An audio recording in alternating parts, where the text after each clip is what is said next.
পরিবার মায়েরা,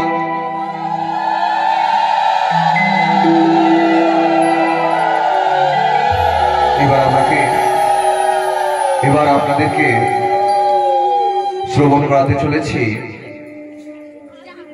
যে একটা ভক্ত শুধুমাত্র নাম করে কেমন করে উদ্ধার পাচ্ছে। এমনকি কেউ যদি অভক্তও থাকে, চোর ডাকাত ইত্যাদি থাকে, সেও কিন্তু নাম করে কিন্তু উদ্ধার পেতে পারে। আপনারা এর আগে বাল্মীকি মুনির কথা কিন্তু শ্রবণ করেছেন আমার মুখ দিয়ে। আজ আপনারা শ্রবণ করতে চলেছেন অজামিলের বৃত্তান্ত। খুব মন দিয়ে শ্রবণ করুন।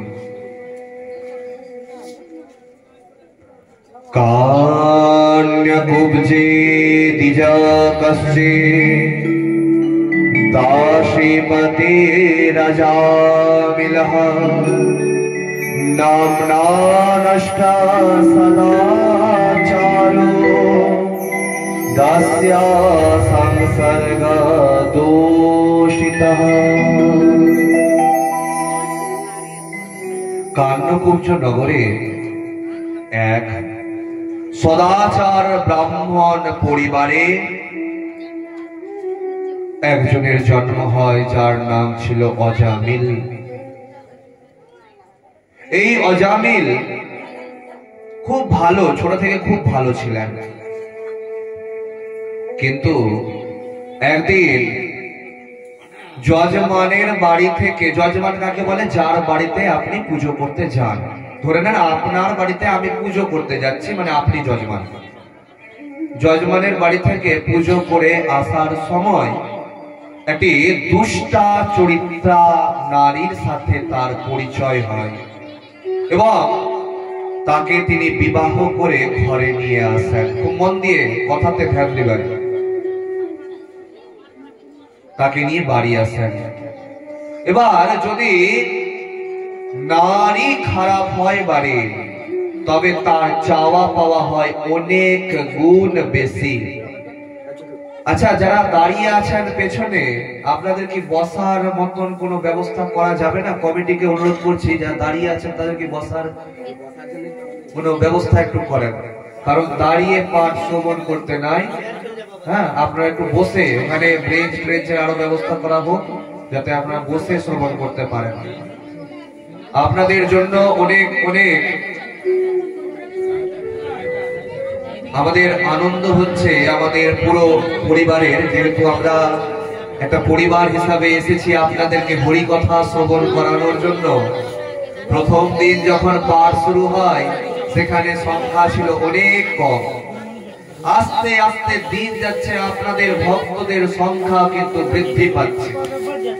আজ এই করতে করতে 4 নম্বর দিনে আমরা প্রবেশ করেছি। আগামী কাল কিন্তু পাঠ শেষ হয়ে যাবে। এই যে প্রতিদিন আপনাদের সঙ্গে দেখা, সেটা কিন্তু কাল এতজনকে একসাথে দেখা হবে না।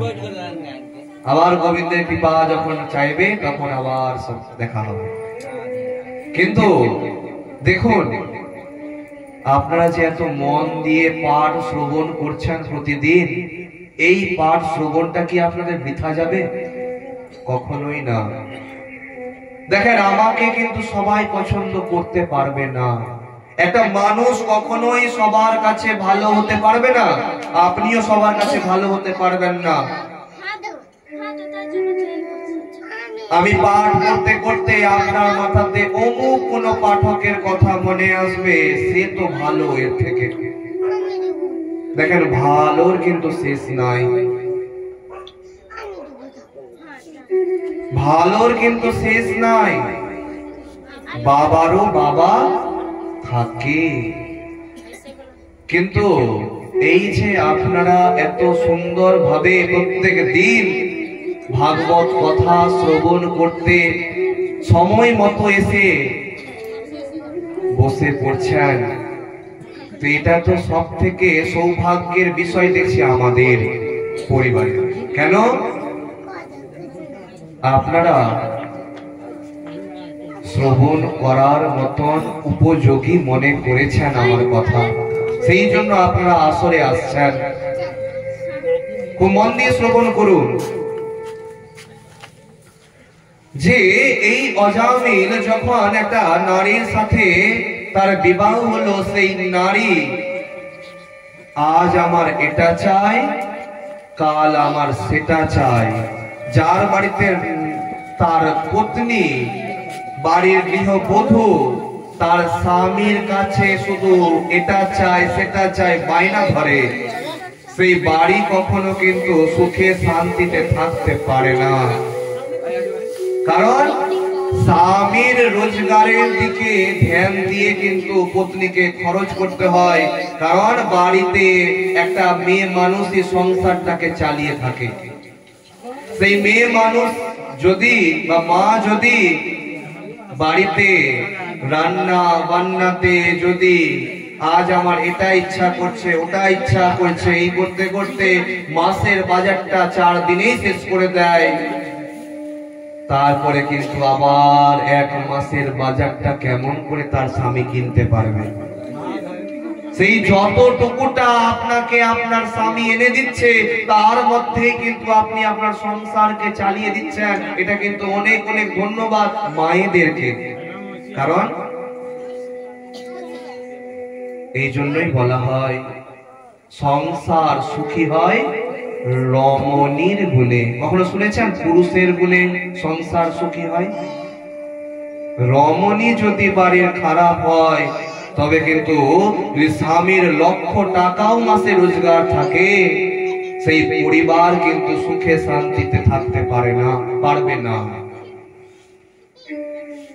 সেই অজামিলের পত্নী আজ আমার এটা চাই, কাল আমার সেটা চাই, এই করে করে অজামিল শেষে ব্রাহ্মণ ঘরের সন্তান থাকা সত্ত্বে ডাকাতি শুরু করলেন।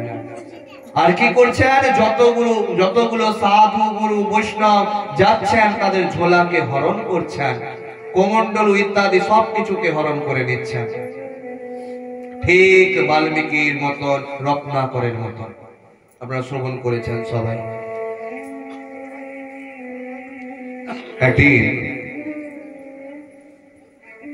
ভগবান এবং তার দূতগণ এসেছেন সাধু গুরু বৈষ্ণবের বেশ ধারণ করে সেই কান্যকুব্জ নগরে। এসে দেখবেন যে কোনো নগরে ঢোকার সময় আশেপাশে তাস খেলার কিন্তু স্থান থাকে।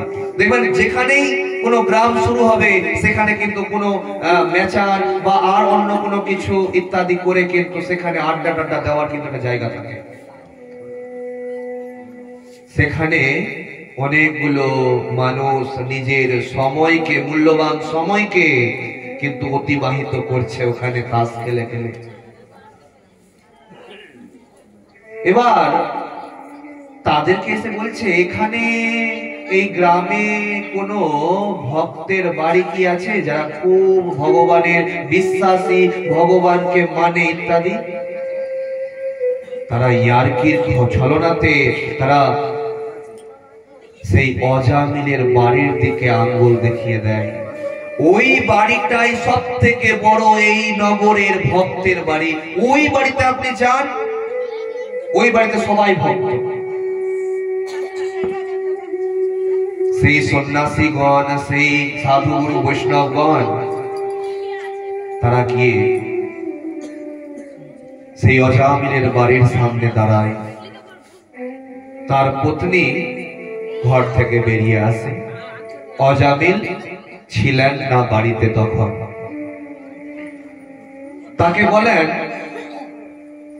যে আমাদের তো এত রৌদ্রের, এত তাপে আমাদের তো জল তেষ্টা এবং খিদাও পেয়ে গেছে, আমাদেরকে একটু ভোজন টোজন করা।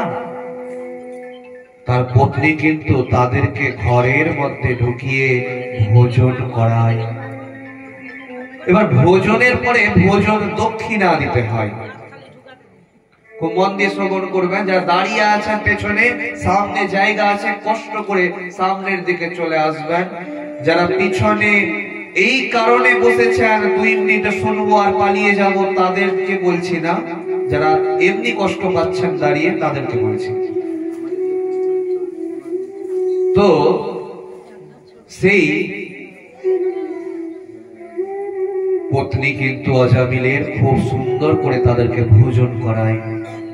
ভোজন করার পর যখন তারা দক্ষিণা নেবে তার কাছ থেকে ভোজনের, অমন সময় অজামিল কিন্তু চলে আসে বাড়িতে। বাড়িতে আসার পরে কি ব্যাপার, আপনারা এখানে কি করছেন? আমরা ভোজন হয়ে গেছে আমাদের, এই তো দক্ষিণা নিব ভোজন। আপনারা এক কাজ করুন, আপনারা তো ভোজন করে নিয়েছেন, আর আমি কি করি জানেন আপনি? আমি আপনাদের মতন মানুষেরই ঝোলা, ভিক্ষার ঝোলাগুলো চুরি করি, হরণ করি। আপনাদের চেয়ে এখনো পর্যন্ত ঝোলা হাতের মধ্যে আছে, এটাকেই আপনারা ভোজন দক্ষিণা হিসাবে দিয়ে যান। যান, আপনাদেরকে হরণ করলাম না, যেহেতু আপনারা আমার বাড়ি এসেছেন, সেই জন্য আপনাদেরকে ছেড়ে দিলাম। যান, নিজের জিনিসকে নিয়ে যাও, এটাই দক্ষিণা। আচ্ছা অজামিল, তুমি তো অনেক পাপ কাজ করছো, আমাদের কথা একটা শুধু মানো। না না, ভোজন দক্ষিণা, আমি দক্ষিণা দিতে পারবো না। দক্ষিণা কেন দিব? আমি দক্ষিণা চাইছি না, কোনো টাকা পয়সা চাইছি না। একটা এমন জিনিস চাইবো সেটাতে তোমার টাকা পয়সার খরচ হবে না। তোমার পত্নী তো অন্তঃসত্ত্বা, কিছুদিন পরে তোমার পত্নীর সন্তান হবে, সেই সন্তানের নামটা শুধু নারায়ণ রেখে দাও। बोलिए नारायण भगवान की जय। তুমি তোমার সন্তানের নাম নারায়ণ রাখো, আর কিছু চাইছি না। তখন অজামিল দেখছেন যে না, এ তো কোনো টাকা পয়সা আমার খরচ হচ্ছে না, নাম যখন রাখতে বলছে রেখেই দি না। এই বলে ঠিক আছে বলে দিলেন, তারা বিদায় নিলেন। কিছুদিন পর তার পুত্র সন্তান জন্মগ্রহণ হলো, তার নাম রাখলেন নারায়ণ, সেই ঋষি সাধু গুরু বৈষ্ণবের কথা শুনে। এবার সেই সন্তানকে অজামিল এতটাই ভালোবাসে, নারায়ণ এখানে আয়, নারায়ণ এখানে চল, এখানে বস, আয়, হ্যান ত্যান, সব সময় মুখে নারায়ণ, সব সময় নারায়ণ। একদিন এই অজামিল ঘুমিয়ে আছে, অমন সময় অজামিলের আত্মাকে নিয়ে যাওয়ার জন্য জমপুরি থেকে যমদূতগণ এসেছেন তাকে নিয়ে যাওয়ার জন্য। অজামিল মনে মনে ভাবছেন, আমার ভিতরটা এত কম্পন কেন হচ্ছে, ভয় কেন লাগছে আমার। সেই ভয়ের কারণে স্বপ্নের মধ্যে সে অজামিল অজামিল অজামিল নারায়ণ নারায়ণ বলে চিৎকার করছে সেই অজামিল। এদিকে সেই যমদূতগণ এসে উপস্থিত হয়েছেন অজামিলের আত্মাকে নিবেন বলে। এদিকে নারায়ণ নারায়ণ কথা শুনে নারায়ণের দূতগণ বৈকুণ্ঠ থেকে চলে এসেছেন, এসে বলছেন যমদূতগণকে, আচ্ছা আমার বা আমাদের প্রভুর নাম কেউ নিবে আর তাকে, সেই ভক্তকে আমরা যমপুরীতে যেতে দেব? কখনোই যেতে দেব না। তখন যমদূতগণ বলছেন, এই পাপী ভগবানের নাম নেয়নি, এ নিজের সন্তান ছেলের নাম নিয়েছে। কিন্তু বিষ্ণু ভক্ত কৃষ্ণ ভক্ত নারায়ণ ভক্তগণ বলছেন, দূতেরা বলছেন, নারায়ণ নামটা তো আমাদের প্রভুরই। কেউ ভগবানের নামটা রেখেছে নিজের সন্তানের, কি নামটা কি তার হয়ে গেল? নামটা তো প্রভুরই থাকলো। যেহেতু নারায়ণ নাম বলে ডেকেছে আর এতবার জীবনে সে নারায়ণ নাম করেছে, তাকে কিন্তু সেই যমপুরীতে যেতে দেওয়া হবে না।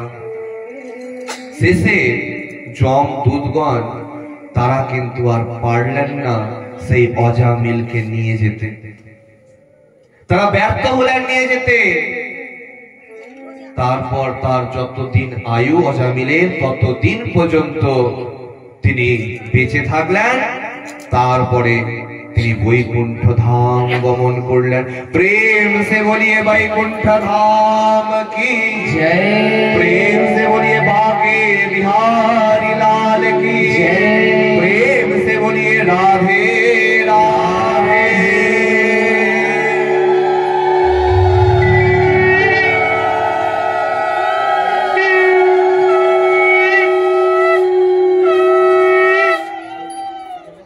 খুব মন দিয়ে কথাকে আবার এগিয়ে নিয়ে যাচ্ছি সামনের দিকে।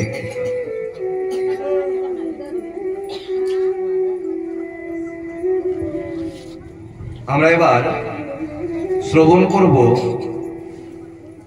ভগবান বড় না ভক্ত বড়। খুব মন দিয়ে শ্রবণ করুন।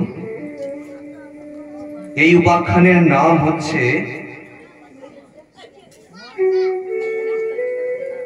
গজেন্দ্র মোক্ষ।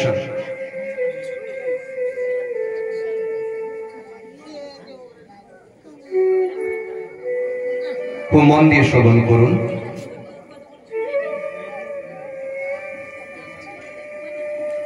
একদিন এক হাতি তার পরিবারকে নিয়ে খেলা করছিলেন। খেলা করতে করতে তাদের জল তেষ্টা পায় এবং তারা ভাবে আমরা একটু জল কেলি করব, মানে জলের মধ্যে খেলা করব। খুব মন দিয়ে কথাতে ধ্যান দিবেন। তো সেই জন্য সেই হাতিগণ পাশে থাকা সরোবরের মধ্যে চলে যান জল কেলি করার জন্য, জলের মধ্যে খেলা করার জন্য। এবং যারা বুঝতে পারেননি তাদের একটু বলবো, ভক্তরা আপনারা একটু সামনে সামনে এগিয়ে যান, একটু নড়াচড়া হয়ে বসুন যাতে সবাই বুঝতে পারেন।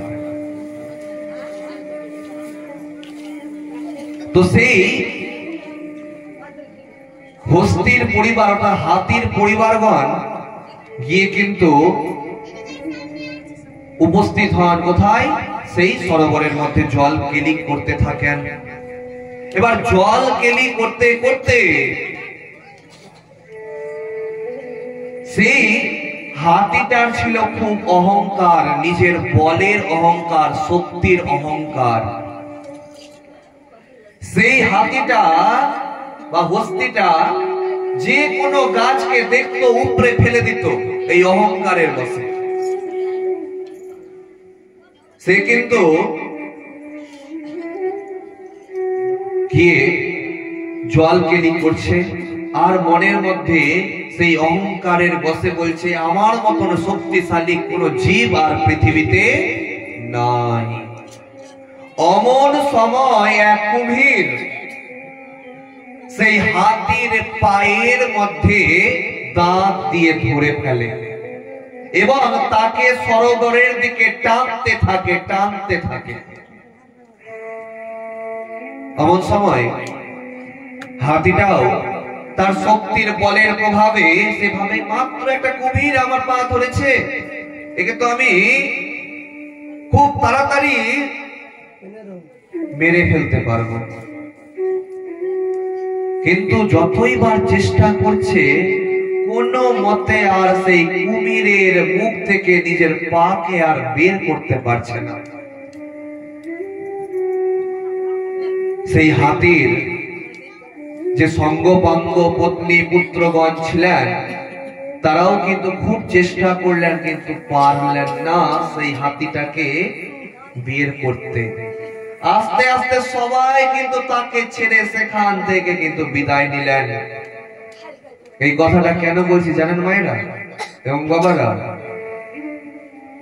আজ আপনি আপনার পরিবারে অনেক কাজ করছেন, আপনার জন্য আপনার পরিবার অনেক সুখে আছে। আপনি যখন বৃদ্ধ হবেন বা আপনার যদি শরীর খারাপ হয়ে যায় আর আপনার যদি অনেক টাকার প্রয়োজন হয়, সেই শরীর খারাপকে ঠিক করার জন্য আপনার পুত্র আপনার কন্যা এত টাকা খরচা করে ঠিক করে লাভটাই বাকি।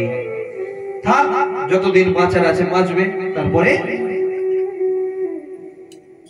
গোবিন্দের কাছে। যতদিন আপনার স্বার্থ আছে অন্য কারো আপনার প্রতি, ততক্ষণ আপনি সবার কাছে ভালো। আপনি যে ভালো কারো কাছে না, নিশ্চয় স্বার্থ আছে তার, ওই জন্য আপনি ভালো। এটাকে যতক্ষণ না পর্যন্ত আপনি মনের মধ্যে ধারণ করতে পারবেন, ততক্ষণ আপনি বুঝতে পারবেন না।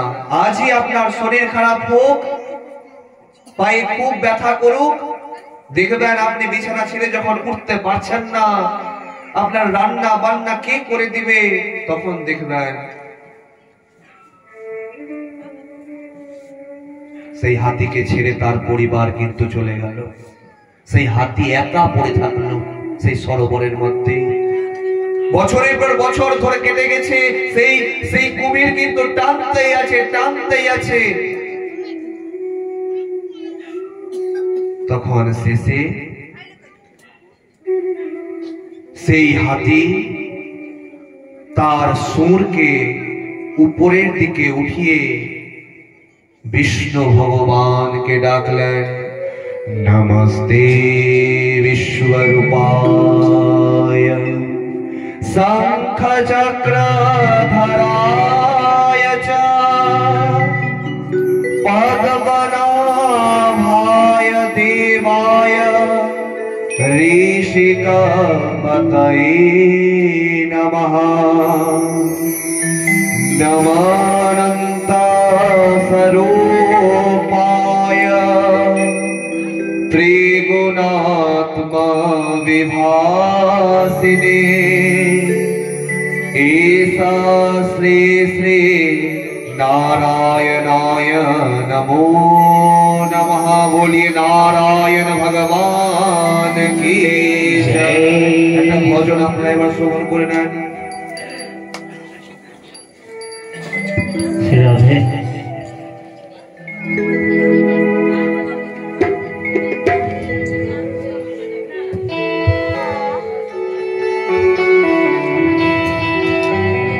श्रीमन नारायण नारायण हरे हरे श्रीमन नारायण नारायण हरे हरे। तेरी लीला सबसे प्यारी नरी हरी हरी। तेरी लीला सबसे प्यारी प्यारी हरी हरी। श्रीमन नारायण नारायण हरि हरि। नारायण नारायण श्रीमन नारायण नारायण हरि हरि। श्रीमन नारायण नारायण हरि हरि।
तेरी लीला सबसे प्यारी प्यारी हरी हरी तेरी लीला सबसे प्यारी प्यारी हरी हरी हरी हरी हरी हरी हरी हरी हरी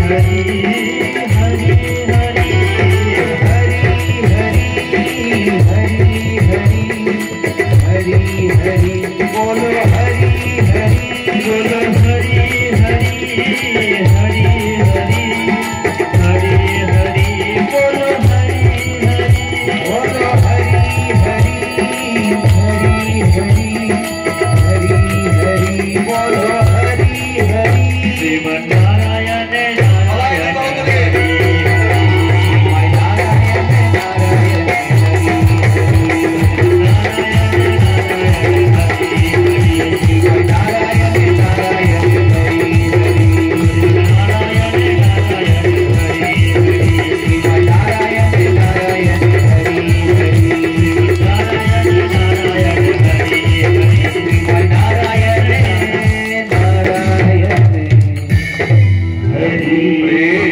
हरि नारायण भगवान की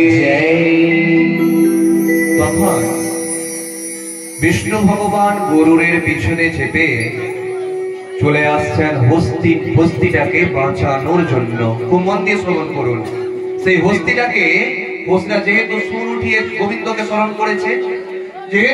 করেছে, সেহেতু কিন্তু তাকে বাঁচানোর জন্য কিন্তু চলে আসছেন কে? বিষ্ণু ভগবান। আর বিষ্ণু ভগবান প্রথমেই উদ্ধার করলেন তাকে, জানেন? উদ্ধার করলেন আগে সেই কুমিরটাকে উদ্ধার করলেন। সেই হস্তিটা যখন বলছেন, আচ্ছা প্রভু, আমি আপনার নাম করলাম, আপনাকে আমি ডাকলাম, কিন্তু আপনি আমার চরণে ধরে থাকা এই কুমিরটাকে কেন আপনি উদ্ধার করলেন? তখন বিষ্ণু ভগবান বললেন, যে ভক্তের চরণ ধরে থাকে আমি তার প্রথমে উদ্ধার করি। ওই জন্য আপনি যদি গোবিন্দের পুজো করেন তবে আপনাকে এই মন্ত্রটা বলতেই হবে, শ্রী কৃষ্ণ চৈতন্য প্রভু নিত্যানন্দ শ্রী অদ্বৈত গদাধর শ্রী বাসাদি গৌর ভক্তবৃন্দ। যদি ভক্তবৃন্দকে না স্মরণ করেন, গোবিন্দ কখনো খুশি হন না। এবার এই হাতিটা কে ছিল? মন দিয়ে শ্রবণ করুন। এই হাতিটা ছিল ইন্দ্রদুম্ন নামের এক রাজা। এই রাজা, খুব মন দিয়ে শুনবেন, কথাতে ধ্যান দিবেন। এই হাতিটা ছিল পূর্ব জন্মে ইন্দ্রদুম্ন নামের একটা রাজা। তিনি সুন্দর একটা আশ্রম নির্মাণ করেছিলেন এবং তিনি কিন্তু হরির খুব ভক্ত ছিলেন, খুব ভক্ত। তিনি সব সময় ধ্যান করতেন, হরির নামে তিনি কিন্তু মগ্ন থাকতেন। আর সেই আশ্রমে সমস্ত শিষ্যগণকে নিয়ে আগস্ত্য মুনি একবার কিন্তু আসেন। আর আগস্ত্য মুনিকে দেখার পরেও কিন্তু সেই মুনিকে সম্মান দেননি কে? সেই ইন্দ্রদুম্ন নামের রাজা। তিনি গোবিন্দের ধ্যানে কিন্তু মগ্ন ছিলেন। যেহেতু ভগবানের ভক্তকে তিনি কি করলেন? সৎকার করলেন না। কথাতে ধ্যান দিবেন, তবে বুঝতে পারবেন না, তো বুঝতে পারবেন না। তিনি তো গোবিন্দের ধ্যান করছিলেন, ভালো কাজ করছিলেন, তবুও অগস্ত্য মুনিকে যেহেতু তিনি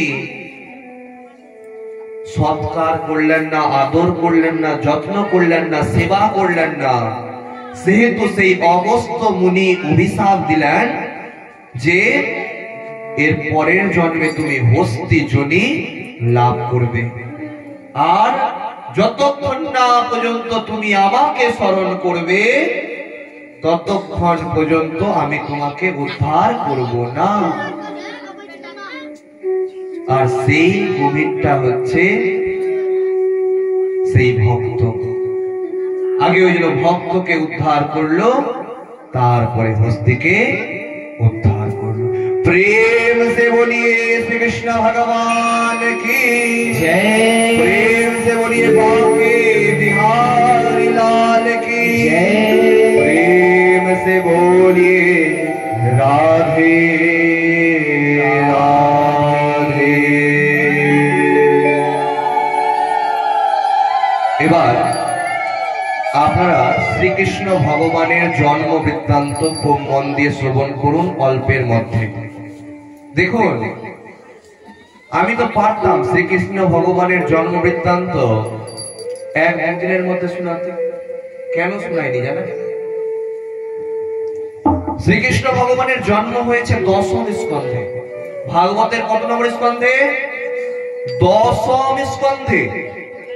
ভাগবতের মধ্যে কটা স্কন্ধ আছে কার মনে আছে? আমি কিন্তু প্রতিদিনই প্রায় বলি 12টা স্কন্ধ আছে। সেই 12টা স্কন্ধের 10ম স্কন্ধে জন্ম হয়েছে কার? শ্রীকৃষ্ণ ভগবানের। বাদ বাকি এতদিন ধরে যে কথাগুলো শুনলেন সেগুলো তার পূর্ববর্তী। সেগুলো যদি না শুনতেন তাতে কিন্তু এখানে আসতে পারতেন না। ওই জন্য দেখেন, আপনাকে সামান্য পরীক্ষিত এই শব্দটা বললাম যখন, তার আগের কিন্তু বৃত্তান্ত পরীক্ষিতের শ্রবণ করিয়ে তারপরে পরীক্ষিতের কথা বলতে শুরু করলাম। আমি তো পারতাম পরীক্ষিতের ওইটুকুটা কথা বলে চলে যেতে, কিন্তু আপনি বুঝতে পারতেন না। যারা যারা মন দিয়ে পাঠ শুনছেন আপনারা কিন্তু সম্পূর্ণ বুঝতে পারবেন, আর যারা মন দেননি পাঠের ক্ষেত্রে, যারা সারতা হয়েছিলেন, যারা এখনো বর্তমানে শ্রোতা হয়ে আছেন, অনেককে দেখতে পাচ্ছি আমি, তারা কিন্তু সেগুলো কিন্তু বুঝতে পারেননি। খুব মন দিয়ে শ্রবণ করুন। কংস ছিল দুরাচারী একজন রাজা, কিন্তু সে দৈবকীকে খুব ভালোবাসত, নিজের মন থেকে অনেক বেশি ভালোবাসত। দৈবকীকে খুব ভালোবাসত। যখন যেটা চেয়েছে কংস কিন্তু তাকে দিয়েছে। যখন তার সাথে বসুদেবের বিবাহর কথা আসলো তিনি কিন্তু প্রসন্ন হলেন, কারণ বসুদেব কোনদিনও মিথ্যা কথা বলেননি। দেখেন কথাটার মধ্যে ধ্যান দিবেন, বসুদেব আর বাসুদেব। একটা হচ্ছে বসুদেব আর এটা কি বাসুদেব। কি বলা হয়? বাসুদেব শ্রীকৃষ্ণ। বসুদেব শ্রীকৃষ্ণ বলা হয় না, কিন্তু কথাতে ধ্যান দিবেন, বাসুদেব শ্রীকৃষ্ণ, কিন্তু তার পিতার নাম কি? বসুদেব। এইখানেই আমাদের সব থেকে বেশি ভুল হয়। দশরথের ছেলের নাম দাশরথী। দশরথের ছেলের নাম কি? দাশরথী।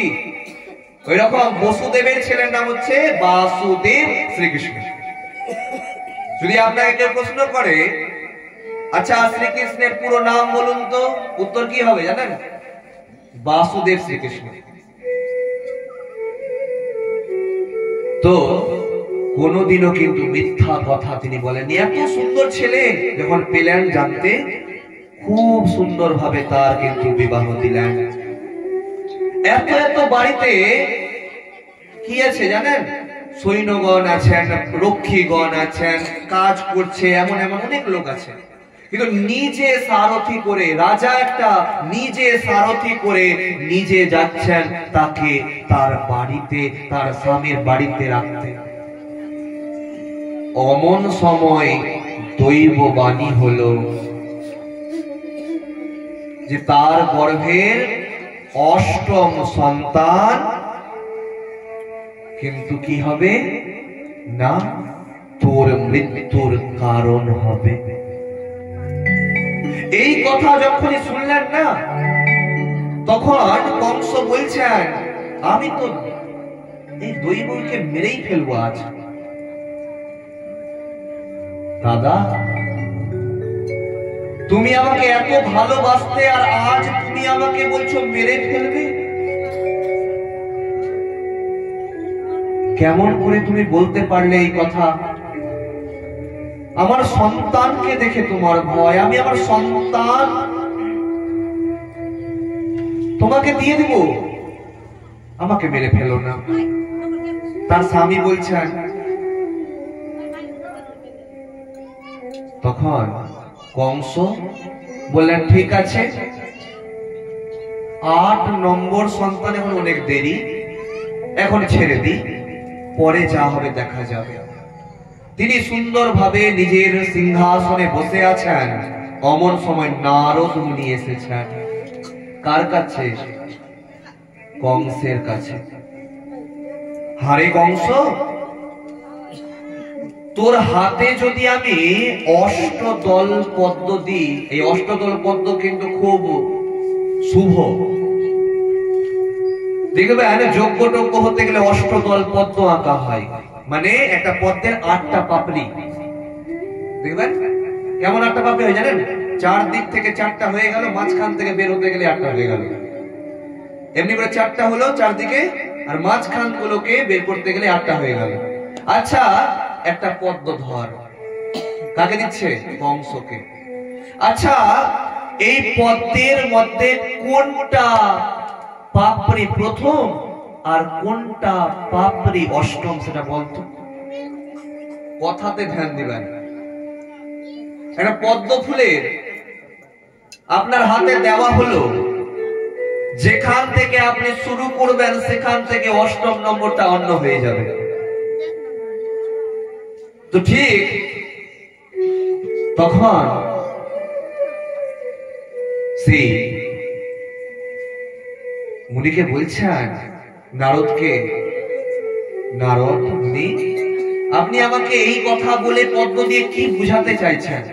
আমি কি সবটাই সন্তানকে মেরে ফেলবো? নারায়ণ নারায়ণ, আমি তো মুনি মানুষ, আমি কি বলতে পারবো তুই সবাইকে মার? এবার তোমার তোর ইচ্ছা, তুই কি বুঝলি না বুঝলি আমি ঠিক জানি না। তখন বসুদেব এবং দৈবকীকে কারাগারের মধ্যে ঢোকানো হলো। এক এক করে সন্তান হচ্ছে, একটা একটা সন্তানকে বসুদেব নিজে গিয়ে দিয়ে আসছে কংসের কাছে। কংস একটুও চিন্তা করছেন না যে এগুলো হচ্ছে আমারই বোনের সন্তান, যে বোনকে আমি লালন পালন করেছি। সপ্তম গর্ভের সন্তানকে তিনি গিয়ে বলরাম করে দিলেন, আর অষ্টম বারের বার শ্রীকৃষ্ণ ভগবানের জন্ম হলো কংসের কারাগারে। খুব সুন্দর করে কিন্তু ভজনটা শ্রবণ করুন, দুই বাহু তুলে। ভগবানের জন্ম হচ্ছে, খুব মন দিয়ে শ্রবণ করুন, দুই বাহু তুলে।